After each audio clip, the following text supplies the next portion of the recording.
Now let's say you have an equation written in point slope form. That's y minus y1 equals m parentheses x minus x1. So notice that for my point slope form, you have a parentheses. So anytime you see an equation that has a parentheses, that's written in point slope form. So for example, let's say I have y plus 6 equals 1 over 3 times x minus 4. Notice that your y1 will be this number, your m or your slope is 1 over 3, and notice that it's next to the letter x. And then your x1 will be this number. Okay.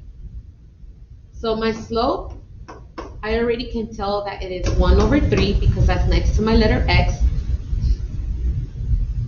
And then your y-intercept and your 0, in order to find those two things, you're going to have to graph this equation.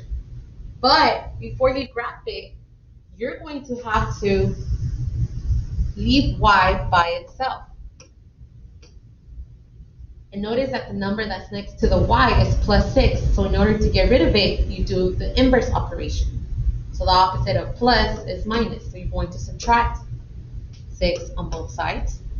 Now you're left with y equals 1/3 x minus 4 minus 6. Now you can go ahead and type that into your decimals.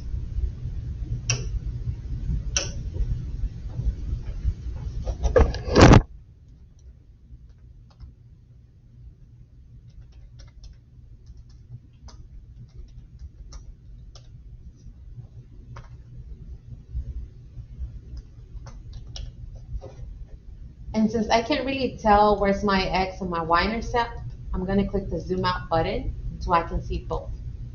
Now I can see both. Your y-intercept is where it's touching the y-axis, and my y-intercept is negative 7.333, and your 0, or your x-intercept, is 22.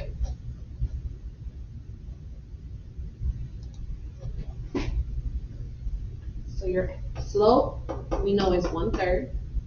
Your y-intercept was negative 7.333. Or if you want to write that in an order pair, you put the 0 first. And your 0 was 22. Or if you want to write that as an order pair, it will be 22 comma 0.